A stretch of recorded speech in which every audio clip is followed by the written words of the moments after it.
Good morning, Panama. Welcome to another Panama Crosstalk. I'm your host, Eric, and I am sitting here with the owner and proprietor, Mr. Jeffrey Carter. What's up, my man? How you doing? How's it hanging? We here again. We here again. So, man, this is I love this location where you're at. And from small, humble beginnings to DAC 23 in the metropolis. Yes, man, how this vision come about?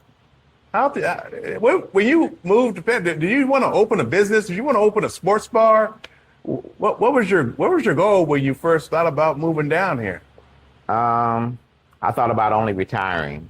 Retiring, because I've been through so much in my life of getting to that point, getting to that age. Some people knew I was married at the time, and I thought I would retire to a life in Panama, just me and the wife, and just enjoying life. But sometimes things don't work that way. Well, so went through a slider, huh? Yeah. But I adjust. After you get to a certain point in life, you just basically decide that you got to start thinking about what's best for you. And I knew that leaving the U.S. was best for me in my life, in my mindset. Right. After everything, it probably was the best decision for me to do. So when I got here, I was by myself, and I had to adjust to that thought of knowing that I wasn't going to be going back and forth until,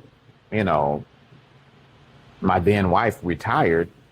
And that was not something that actually worked out that way. Right. That's something that I'm doing now. Yeah. So it didn't work out that way. Yeah. But life has taught me a lot as to where that every decision that you make may not turn out the way that you designed for it to take out, but you basically got to be able to make it work for you. You got to be able to accept whatever it is that needs to happen for you to move forward and for the other person to move forward. Maybe it wasn't the best decision, but it wasn't my decision. Right. But I was able to adjust and say, okay, maybe that's the best decision for them. And I've kind of moved on. So I'm a person that can't sit still, man. I got to have something to do or I'll go crazy. And so I wanted to give back to the community of Panama. And I was doing that before, finding different families I was helping out and what have you. But overall, I just looked and say, there's a better way that I can do this. And so that's when I started asking, if you had money, to Panamanians, what type of business would you open? And it always became food and liquor. Okay. And so I just kind of pursued that, even asking questions. And then next thing I know, I said, okay, if I do something, it has to be a brandable type business or it's not worth me even investing in.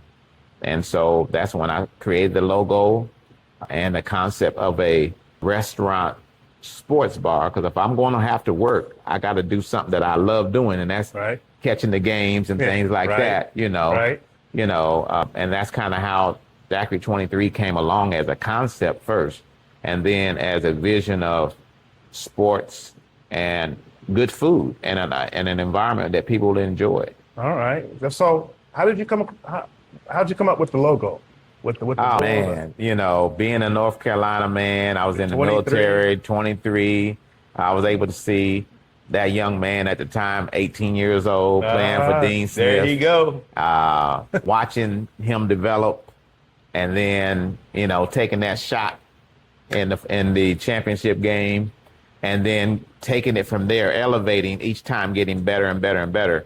And that concept to me is, when I seen him in the Chicago and how he transformed that whole franchise, I think me being an aggressive person naturally was something that represents a bull. And if you're going to do it, you put something on it. And that 23 means everything. If you're going to have it on there, you got to perform every single day. There's no day off.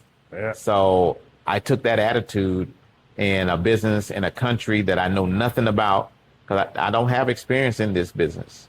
Okay. But I was able to look at who I was as a person and said, if you're going to do something, you know, you got to go all out.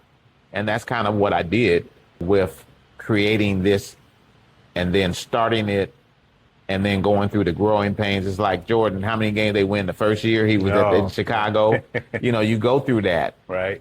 And, you know, I went through, you know, some tough times. Man.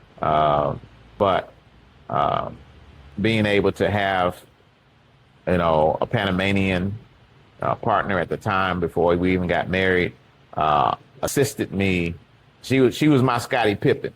Okay. Yeah, she took care of the Panamanian side, and while I was out here scoring the points, You're taking them jumpers. She was my wing back. She was my wing guy. All right. So that was a very important part of why Daiquiri 23 was able to develop, because she was taking care of the back end stuff that only she could do, being Panamanian and speaking Spanish and what have you. Mm-hmm. She was able to do that while I was able to be the face of the business. Right. I mean, when you overlook here, we've got the freeway that goes across there. You can see Patio over there on the other side, and you've got this beautiful mall called the Metropolis. They call it something else. It was Multi-Central Mall. Yeah. And this was the first mall of Panama. Okay. So it has a historical feel to it. People know it in Panama as Multi-Central. Okay. But now it's the Megapolis Outlet Mall, which is named for the Megapolis Hotel, which is it's owned by the Megapolis Hotel, a corporation, and the Hard Rock Cafe is here also. Okay. Okay. Yeah. So you got great foot traffic over in this area. You're 10 times the size. My gosh, your patio is it's large and in charge. You got from the line dancing to live DJ, and soon to be having live music. What all plans you have and visions for Daiquiri 23? Yeah, our goal is to get a house band and have live music. We've been trying to do that since El Cangrejo, almost a year and a half now. We've been in the making, but everybody that comes to Daiquiri 23, it may not be a good fit. And like I said, if I'm gonna put 23 on a band, he better be able to perform up to a certain potential, and something that, you know, people would like to hear on a regular basis. Also, just like, for instance, we have the World Cup coming, but then we have all the different events throughout the week that we actually have to attract not only the people that are living here, but the tourists looking for something to do, the Panamanians looking for something to do. Right. You know, so it's a collective of everything together that allows us to be able to just get people that's walking by, looking for something to eat, you know, other than fast food, you know, some entertainment. You know, we entertain ourselves. When they see the people out there line dancing and having a good time, people stopping with their phones and videoing and what have you. Right. So we are an attraction in itself. And it's great to be able to have an opportunity for people to come here and they stay for hours. It's not like they're just staying here to eat dinner and then go to the next location. No, this is an event space now that it turns into that after a certain time, every single day. Right. And that was not something that I had planned. Okay. I was just thinking sports bar, restaurant when we first opened up. But when the people speak to me and they look up for certain things, I'm listening. And if it's possible to make happen and I got the means to make it happen, I'm going to make it happen one way or the other. But the support, you know, I do things that I think that people will support. If they don't support it, then I made a mistake. I'll make a change to it. Right. You know, that's just life. Right. So you offer lunch, dinner. What about breakfast? Breakfast all day at Daiquiri 23. I don't care what, you know, just like when we open up at 11 o'clock, it's 5 o'clock somewhere because people are always want to sit down and drink a cold beer. It don't matter what time of day it is. Right. Breakfast, lunch, breakfast all day. Yeah, breakfast all day.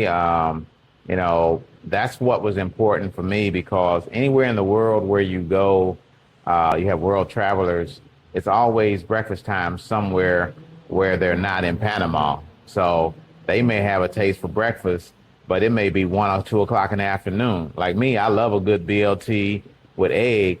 I don't care what time of day it is. If I can get it, I'll eat it. And that's one of my favorite go-to here. So you have breakfast, basically all day, no matter what time of day or night it is. If you want breakfast, you can get it. It's like going to IHOP after the club in the United States. If you want breakfast, you can get it here. Right. So that's one thing that I really like that I'm flexible on. Our Taco Tuesdays, we have tacos every day of the week. It's not just on Tuesdays. It's every day. And I think we were talking about what type of tacos. Yeah, what kind? We've got the chicken taco, we got the fish taco, we got the shrimp taco, we got the steak tacos, we got your regular beef taco. These are the soft tacos, not the hard shells. But, we are basically someone that knows that what we can cook fresh and keep it fresh every day. Yeah. And it's going to be tasty, and it's going to be the same way every time they come. And you got that pizza oven in the back. Yeah, definitely. We got a pizza oven in the back, just waiting for the right opportunity to roll it out so we can offer pizza and wings for people that just want some finger foods watching the game, or sometimes they want it to go. They just want finger food to go, and then they'll heat it up when they get home, just passing through. So, we have that option as well that's coming down maybe within the next week or so. It's going to be some busy times here at the DAC for sure. So, guys, there'll be some links in the bottom in the description. Also, they'll be coming soon. Daiquiri 23 YouTube channel where you'll be able to find and see many different adverts on what's going on down here at the DAC, the specials. I've had the rum punchers, but I haven't yet to have a daiquiri. Look, we got some very good daiquiris. And then I was just talking with my bartenders yesterday that we're going to have some special Long Island tea. You got Long Beach tea. We're going to have the different flavors, same liquor concept as a Long Island iced tea, but it's going to be in different flavors. Oh, damn, beat me up, Scotty. Yeah, look here. You might walk over, but you're going to wobble back. Wobble. And also one of the things that people always ask, well, how do I know what type of events that you're having at Daiquiri 23? We have our Facebook, we have our Instagram page, and all I can say is that when you want to know what's going on, you can actually log into there. But anything that's fresh and new that we're doing at Daiquiri 23, if you actually are following us on any of those particular platforms, even TikTok, all you got to do is subscribe or follow us, and you'll get that information. Yeah. So make sure you guys do that. Hit the notification bell so you'll find out. And soon, look down in the link to see the website and the new YouTube Daiquiri 23, the place to be, live and in charge here. Yes. So, guys, we look forward to talking to you soon. All are welcome. You're invited. Peace and love.